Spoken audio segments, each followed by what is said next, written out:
আসসালামু আলাইকুম বন্ধুরা, তোমরা সবাই কেমন আছো? আশা করি ভালো আছো। তোমাদের সাথে আজকে নতুন একটি রেসিপি শেয়ার করতে চলে আসলাম। এই তো এখানে আমি মুগ ডাল ভেজে নিচ্ছি। মুগ ডালটা বাজার থেকে কিনে এনেছি, তারপর মুগ ডালটা ভেজে নিচ্ছি। এই তো এখানে মুগ ডালটা বাদামি কালার হয়ে আসছে প্রায়। মুগ ডালটা হালকা ব্রাউন কালার হয়ে আসলে নামিয়ে নিব। মুগ ডাল দিয়ে আজকে লাউ ঘন্ট করে দেখাবো। এই তো আমার মুগ ডালটা ভাজা হয়ে গেছে বন্ধুরা, তোমরা হয়তো দেখেই ঠিক পাচ্ছ মুগ ডালটা কত সুন্দরভাবে আমি ভেজে নিয়েছি।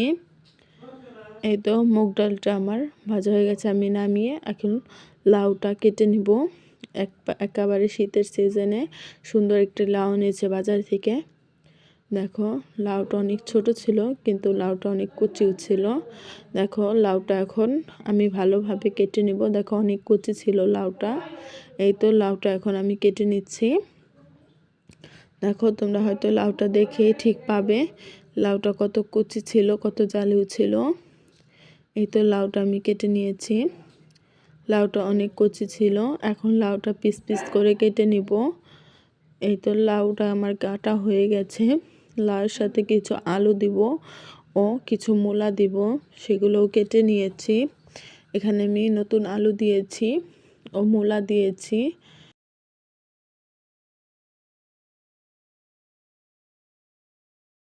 এদিকে ভাজা মুগ ডাল কিছু রেখে দিয়েছি, রান্না করব। এই তো ভাজা মুগ ডালের ভিতর পানি দিয়ে দিলাম, গরম পানি দিয়ে দিচ্ছি, পরিমাপ মতো পানি দিয়ে দিয়েছি ভাজা মুগ ডালে।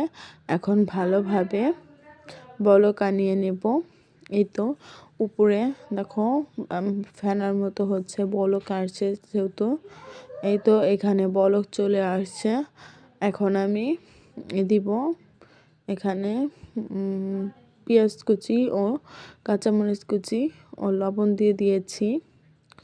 পেঁয়াজ কুচি কাঁচামরিচ দিয়ে দিয়েছি, এরপর সবজিগুলো দিয়ে দিয়েছি। এই তো সব সবজিগুলো দিয়ে দিয়েছি বন্ধুরা। দেখো কালারটা অনেক সুন্দর হয়েছে। এভাবে 5 মিনিটের মতো ফুটিয়ে নিব। দেখো এভাবে 5 মিনিটের মতো ফুটিয়ে নিচ্ছি। অনেক সুন্দর, যেহেতু মুগ ডাল অনেক সুন্দর একটা ঘ্রাণ বেরোয়েছে। এরপর সামান্য হলুদের গুঁড়া দিব। সামান্য দিতে গিয়ে অনেকটুকু পড়ে গেছে। লাউ যেহেতু অত দিব না, এর জন্য কমিয়ে নিচ্ছি। হলুদের গুঁড়া বেশি দিলে ভালো লাগে না। এরপর জিরা গুঁড়া ও সজের গুঁড়া দিয়ে দিয়েছি। সামান্য আদা ও রসুন বাটাও দিয়েছি, লবণও দিয়েছি, সব কিছু দেওয়া হয়ে গেছে। এখন ভালোভাবে ঘোঁটা দিয়ে নামিয়ে নিব।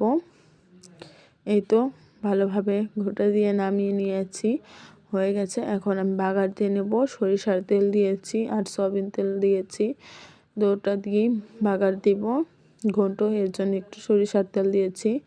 এই তো পেঁয়াজ কুচি রসুন কুচি দিয়ে দিয়েছি। এরপর কি সামান্য জিরা দিয়ে দিলাম, আস্ত জিরা। এরপর বাদামি কালার করে নেব, এগুলো হালকা হালকা করে ভেজে নিব, বাদামি কালার করে নিব। বাদামি কালার দেখো অনেকটাই হয়ে আসছে, এভাবে বাদামি কালার হয়ে আসছে। দেখো এখন বাদামি কালার হয়ে গেলে এই তো ডাউলটা দিয়ে দিলাম আমি।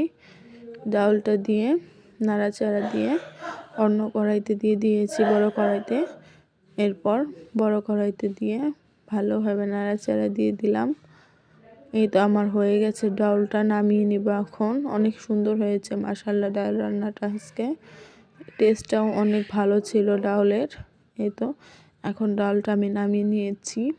দেখো কত সুন্দর হয়েছে মাশাআল্লাহ। আমার ভিডিওটি ভালো লাগলে সাবস্ক্রাইব করে বন্ধু হয়ে পাশে থাইকো। সবাই ভালো থাকবে, সুস্থ থাকবে। আল্লাহ হাফেজ, আসসালামু আলাইকুম।